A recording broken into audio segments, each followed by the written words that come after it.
아멘. 하나님께 영광의 박수를 드리겠습니다. 할렐루야. 할렐루야. 오늘은 야곱의 고민이라는 제목으로 하나님의 말씀을 대안하도록 하겠습니다.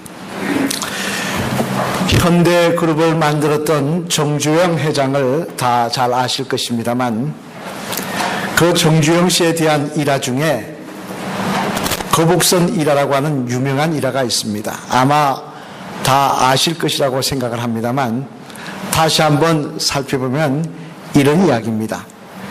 1971년도에 현대의 정주영 회장은 조선소를 짓기 위해서 영국의 애플 도어사라고 하는 회사에 찾아가서 그 회사 회장이었던 롱바툼 회장을 만나 영국에서부터 차관을 얻는 일을 의논하기 시작합니다. 하지만 롱바퉁 회장은 전혀 이 정주영 씨의 말을 한 귀로 듣고 한 귀로 흘려버립니다. 웬관이 그 당시만 하더라도 71년도만 하더라도 우리 대한민국은 전 세계에 아는 사람이 거의 없는 나라였습니다. 거기다가 현대라는 기업도 아는 사람이 없는 기업이었고, 더군다나 이미 조선업을 하는 기업도 아니었습니다. 차관을 만들어가지고 조선소 만들어서 이제 배를 짓겠다는 것입니다. 그러니까 누가 거기다 돈을 빌려주겠습니까? 한 귀로 듣고 한 귀로 흘려버리는 롱바툼 회장에게 정주영 회장은 말을 하다 안 되니까 지금은 사라진 500원짜리 동전 아시죠? 예, 그 500원짜리 동전을 내밀면서 그 위에 그려진 이수신 장군과 거북선을 보여줬다는 것입니다.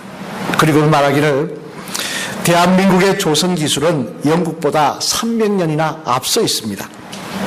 우리는 이미 1500년경에 세계 최초로 철갑선을 만든 나라입니다.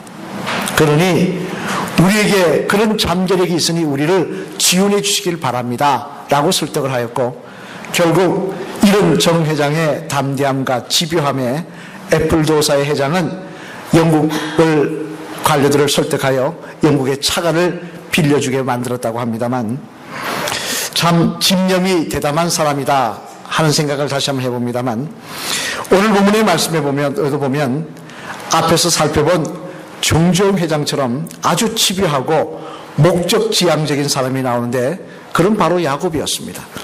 오늘 본문전인 우리 창세기 29장 30절 말씀 앞을 보시면서 같이 한번 읽어보실까요? 시작. 야곱이 또한 라겔에게로 들어갔고 그가 레아보다 라헬을 더 사랑하여 다시 7년 동안 라반을 섬겼더라. 아멘. 무슨 말씀입니까? 여러분이 잘 아시는 대로 야곱이 라헬이라는 한 여인을 얻기 위해서 몇 년 동안 종살이를 한 겁니까? 14년. 레아를 주자 7년 했다가 레아를 주자 또 라헬을 달라 그러니까 안 되니까 또 7년을 더 했습니다. 14년을 했습니다. 여러분, 아무리 마음에 아가씨가 든다고, 아무리 총각이 마음에 든다고 14년 동안 쫓아다닌 것도 아니고 그 사람을 위해서 종살이를 하시겠습니까? 쉬운 이야기 아닙니다. 이는 야곱은 우리가 흔히 아는 대로 나약한 사람이 아니라 아주 집요한 사람이었다는 것입니다. 또 한 번 목표를 세우기 위해서는 그 일을 위해서 무엇이든지 할 수 있는 그런 철저한 사람이었다는 것을 대변해주는 내용이라고 할 수 있을 것입니다만, 하지만 재미난 사실은 그런 야곱이 오늘 본문에 보면 뭘 하고 있느냐. 우리 24절 말씀 같이 한번 읽어보실까요? 앞에 보면서 시작. 야곱은 홀로 남았더니 어떤 사람이 날이 새도록 야곱과 씨름하다가. 아멘. 그렇게 집요하고 목적지향적인 이런 야곱이 홀로 야복강가에 남았다는 것입니다.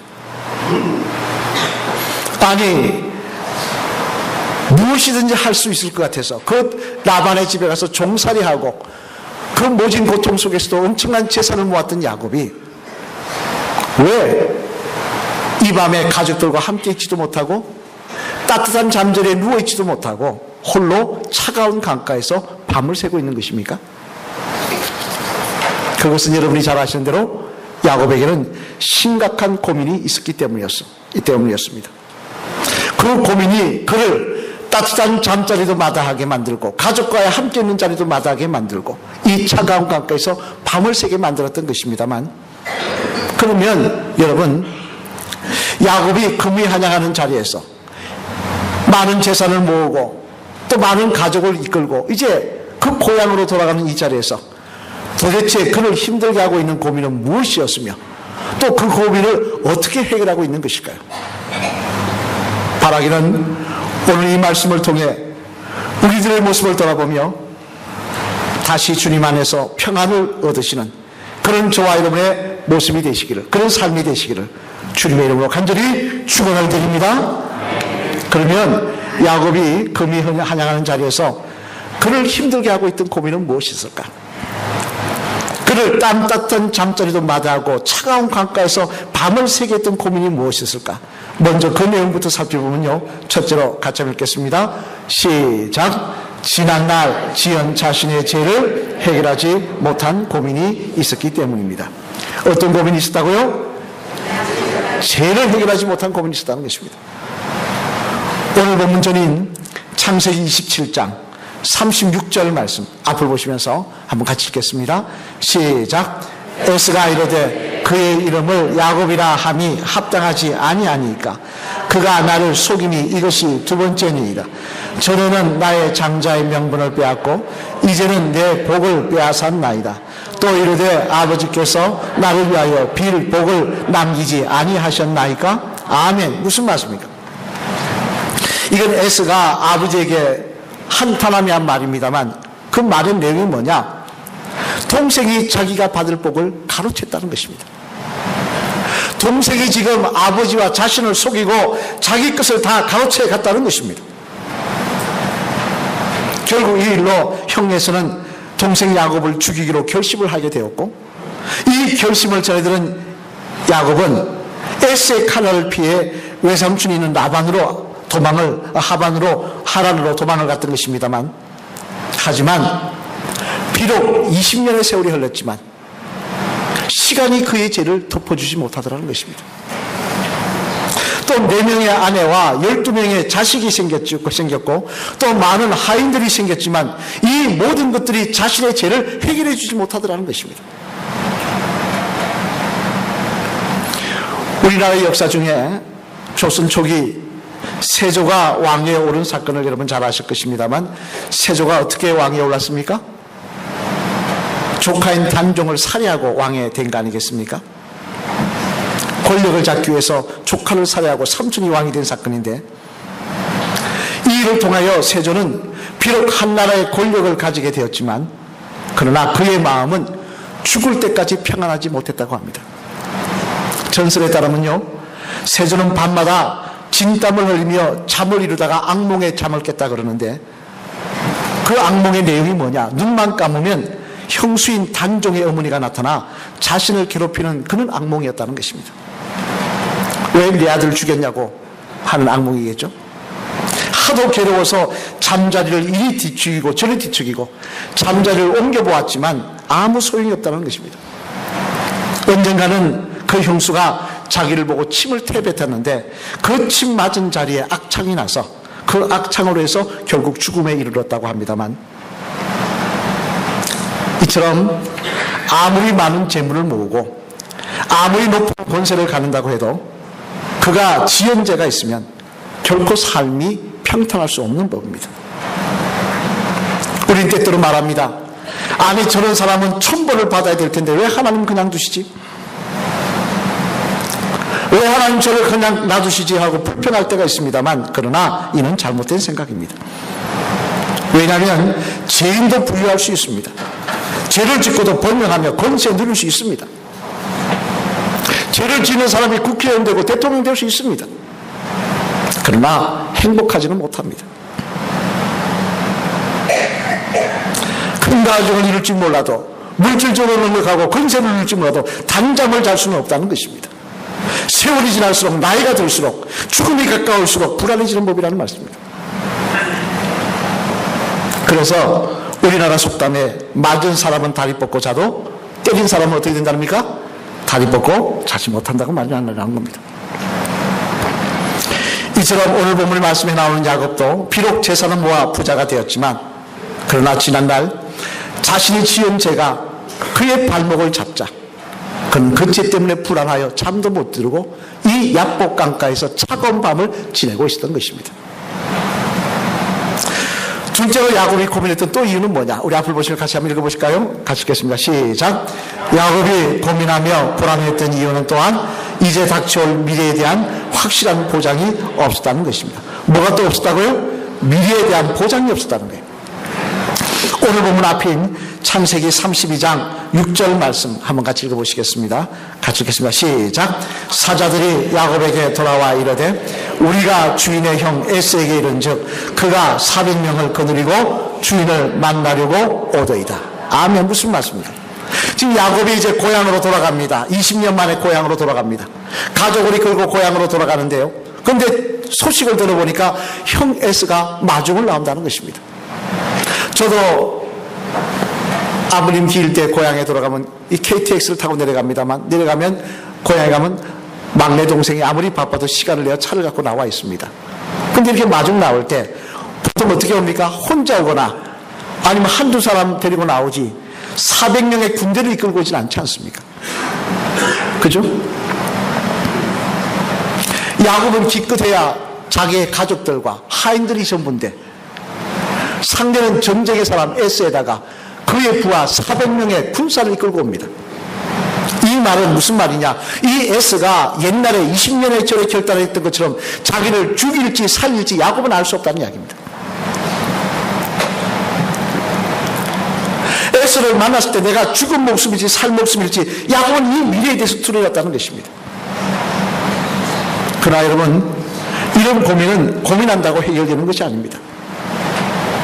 또 이런 세상 사람들처럼 점을 친다거나 무당을 불러 구슬한다고 해서 해결되는 것도 아니더라는 것입니다. 제가 제천군 복량면 옥전이라고 하는 그 동네에서 처음 목회를 시작했는데요. 시골 동네다 보니까 구슬 한 1년에 한 4-5번 했은 것 같습니다. 근데 구슬할 때마다 저에게는 금종력이 내려졌어요. 절대 나오시면 안 됩니다. 저는 정말 구경하는 게 소원이었습니다. 굿은 어떻게 하지? 한번 구경해봐서 같이 좀 구경해보고 싶다. 안 된다고요. 목사님 나오시면 굿이 안 되기 때문에 교회가 욕을 먹으니까 안 된다는 거예요. 그러니까 하루 종일 갇혀있는 거예요. 감옥에. 그날도 제천시에서 용왕무당을 데려와서 굿을 하는데 이게 굿이 한두 시간에 끝나는 게 아닙니다. 막 쿵쿵쿵 난리를 법석을 들더니 오후 늦게야 굿이 끝났는데 제가 가보지 못해서 물어봤어요. 왜 그 굿을 했답니까? 그랬더니 저 방앗간 위에 집에 그 집에 무슨 살이 끼어서 살풀이 굿을 했다는 겁니다. 근데 재미난 것은요. 이게 제가 지어낸 이야기면 실합니다. 그 살풀이 굿 한답시고 난리치던 무당이 3일 뒤에 제철에서 칼 맞아 죽었습니다. 칼에 찔려 죽었어요. 그 신문에 났습니다. 아니 3일 뒤에 자기가 칼 맞아 죽을지도 모르면서 무슨 남의 집에 살풀이 굿을 합니까?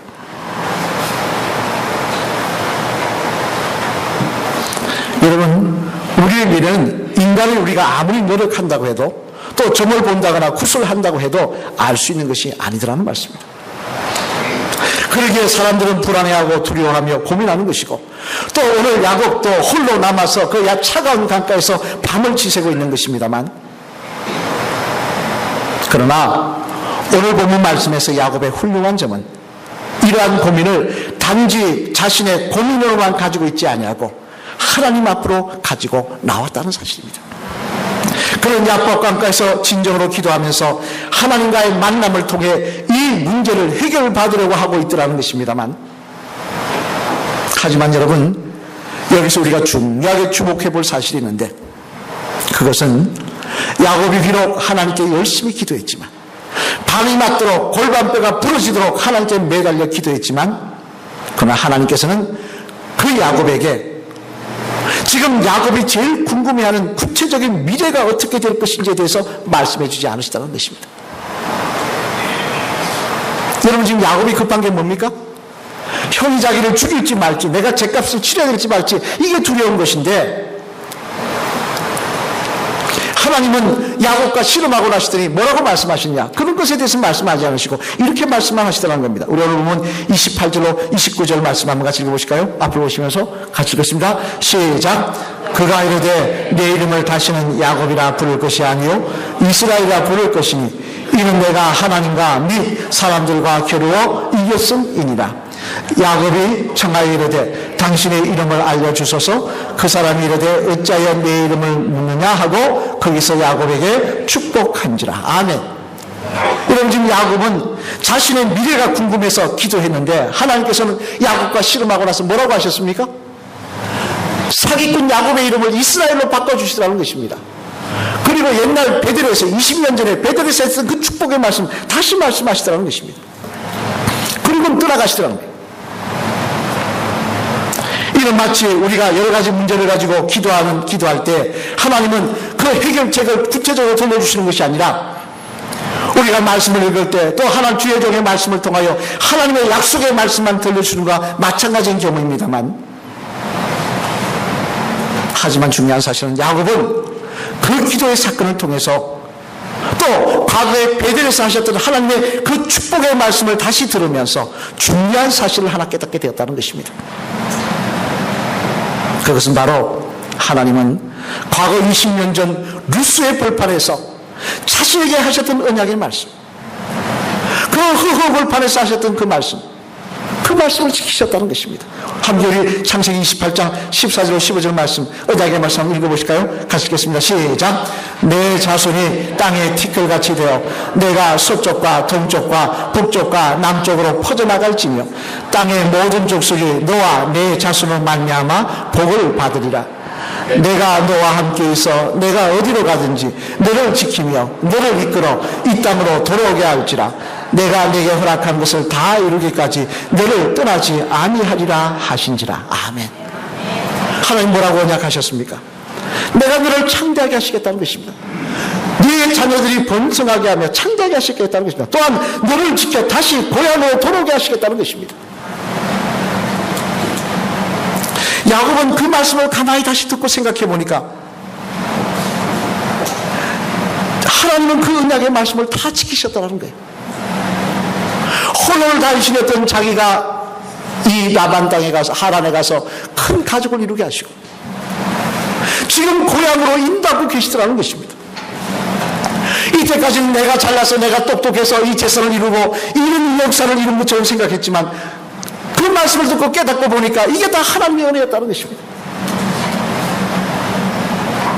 하나님의 언약의 말씀의 결과였다는 것입니다. 그러자 야곱은 어떻게 합니까? 이제 과거의 모든 자신의 삶의 여정이 다 하나님의 언약의 결과였으며 은혜의 결과였다는 사실을 깨달은 야곱은 더 이상 고민하지 않기로 합니다. 왜냐하면 과거도 하나님의 은혜로 살았으니 미래도 하나님의 은혜로 살 것이기 때문에 그렇습니다. 과거에 나와 함께 하시며 그 언약의 말씀을 이루셨던 하나님께서 내가 돌아가는 이 고향길에도 나와 함께 하시며 그 언약의 말씀을 이루어 내가 저곳에서 정착하며 내 자손들이 동으로 서로 남으로 북으로 퍼져나가게 하실 것이기 때문에 그렇습니다. 그래서 그는 더 이상 하나님께서 어떻게 약속하시고 언약하실지 말씀하지 않으셨지만, 구체적으로 말씀하지 않으셨지만 그는 담대한 마음으로 형 에서를 만나 그를 껴안고 하나님의 은혜로 이렇게까지 왔다고 고백하고 있더라는 것입니다. 이야기는 영국이 과거에 한참 정치적인 문제와 경제적인 문제로 혼란스러울 때 이야기입니다만, 크로멜이라는 사람이 영국을 다스릴 때에 스웨덴과 굉장히 어려운 관계였다고 합니다. 스웨덴이 그 당시는 강성한 나라였었는데, 근데 그 스웨덴이 영국을 미워하여 자꾸 동맹을 만들어 힘들게 하는 겁니다. 그래서 이 크로멜이 하이트로크라는 사람을 스웨덴에 특사로 보냈는데, 그런데 이 화이트로크가 그 스웨덴을 가는 중간에 불면증과 이 밥을 제대로 못 먹는 그런 병에 걸렸다는 거예요. 웬관이 지금 나라의 미래가 촛불같이 흔들리는 상황 속에서 내가 그 왕을 만나야 되는데 내가 잘할 수 있을까? 어떤 이야기를 해야 될까?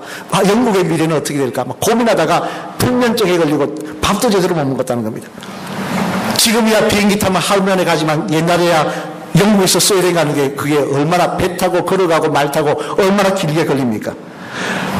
시골이 상접하도록 배짱 말라가자 하루는 그 모습을 보다 못한 사환이 이 화이트로크 경에게 이렇게 이야기했다는 겁니다. 경리씨여, 제가 드릴 말씀이 있습니다. 뭐냐 그랬더니 당신께서 이 세상에 태어나기 전에도 하나님께서는 이 세상을 잘 다스렸지요? 그러니까 맞습니까 아닙니까? 잘 다스렸지. 맞아, 잘 다스리셔서. 그러자 다시 사안이 말하기를, 경이여, 당신이 이 세상 떠나고 난 뒤에도 하나님께서는 이 세상을 잘 다스리겠지요? 맞아, 잘 다스릴 거야. 그러자 사안이 다시 말하는 겁니다. 그런데 무엇 때문에 걱정하시고 괴로워하십니까? 하나님이 책임져 주실 것인데, 하나님이 다스릴 것인데 뭘 걱정하십니까? 이 말을 듣고 화이트로크 경은 깊은 잠에 빠져들었다고 합니다만, 사랑하는 성도 여러분, 우리는 지금까지 우리의 능력으로 산 줄로 착각하지만 아닙니다. 우리가 지금까지 살아온 삶은 내 능력으로 살아온 것이 아닙니다. 오늘이라도 하나님 부르시면 가야 되는 인생입니다. 다 여기까지 살아온 것은 하나님의 은혜로 살아온 것입니다. 그렇다면 앞으로도 하나님의 은혜로 살 것입니다. 무엇 때문에 고민하고 걱정하십니까? 여러분을 잠 못 들게 하고 괴롭게 하는 고민은 무엇입니까? 하나님 앞에 다 나와 기도함으로 내려놓으시길 바랍니다. 다시 한번 하나님의 말씀을 들으시고 그 말씀을 마음속에 새기시길 바랍니다. 비록 구체적으로 내가 이렇게 저렇게 인도하시겠다고 말씀을 하지 않으셔도 과거에도 그 은혜의 말씀대로 우리의 삶을 붙잡아 주신 하나님께서 미래에도 그 약속의 말씀대로 우리의 발걸음 한 걸음 한 걸음을 인도하여 주실 줄로 믿습니다. 오늘 주님은 분명히 우리에게 이렇게 약속하시며 말씀하십니다. 마태복음 28장 20절 말씀 우리 한번 같이 읽어보실까요? 시작. 가르쳐 지키게 하라. 볼지어다 내가 세상 끝날까지 너희와 항상 함께 있으리라 하시니라. 아멘. 내 인생길 내 혼자 걷는 것이 아니라는 것입니다. 주님이 나와 함께 하시겠다는 것입니다. 또 이사야 41장 10절 말씀에도 이렇게 약속하시며 말씀하십니다. 같이 읽겠습니다. 시작. 두려워하지 말라. 내가 너와 함께 함이라. 놀라지 말라. 나는 내 하나님이 됨이라. 내가 너를 굳세게 하리라. 참으로 너를 도와주리라. 참으로 나의 의로운 오른손으로 너를 붙들리라. 아멘. 나를 지명하여 부르신 하나님께서 끝까지 우리를 붙잡아 주시겠다는 것입니다. 동행하여 주시겠다는 것입니다. 저는 이 약속의 말씀이 사람의 약속이 아니기에 하나님의 약속의 말씀이기에 하나님이 이 약속대로 우리의 인생을 붙잡아 주시고 인도하여 주실 줄로 믿습니다. 우리 마지막 시간 따라하실까요? 집사님의 과거와 현재가 다 하나님의 은혜의 결과였다면 앞으로 미래도 하나님의 은혜로 살 것입니다. 하나님께 기도하심으로 다 맡기시기를 바랍니다. 할렐루야. 아멘. 염려하기보다는 기도함으로 맡기시기를 바랍니다. 빌립보서 4장 6절 7절 말씀 같이 한번 읽어보실까요? 시작. 아무것도 염려하지 말 다만 모든 일에 기도와 간구로 늘 구할 것을 감사함으로 하나님께 아뢰라. 그리하면 모든 지각에 뛰어난 하나님의 평강이 그리스도 예수 안에서 너희 마음과 생각을 지키시리라. 아멘. 하나님이 살아계시고 나의 인생 가운데 함께 하심을 믿는다면 염려하기보다는 기도하라는 것입니다. 기도함으로 맡기라는 것입니다. 그리할 때 과거에도 함께 하시던 하나님께서 오늘도 함께 하실 것이며 미래도 함께 하실 것이라는 것입니다. 바라기는 이 믿음으로 아무리 험한 풍랑이 일고 문제가 있어도 고민하며 괴로워하며 절망하는 인생이 아니라 기도함으로 말미암아 평안을 누리시며 다시 하나님을 바라보는 그 믿음으로 말미암아 소망을 가지시는 복된 주의 성도들 되시기를 주님의 이름으로 간절히 축원을 드립니다. 우리 찬양하시겠습니다.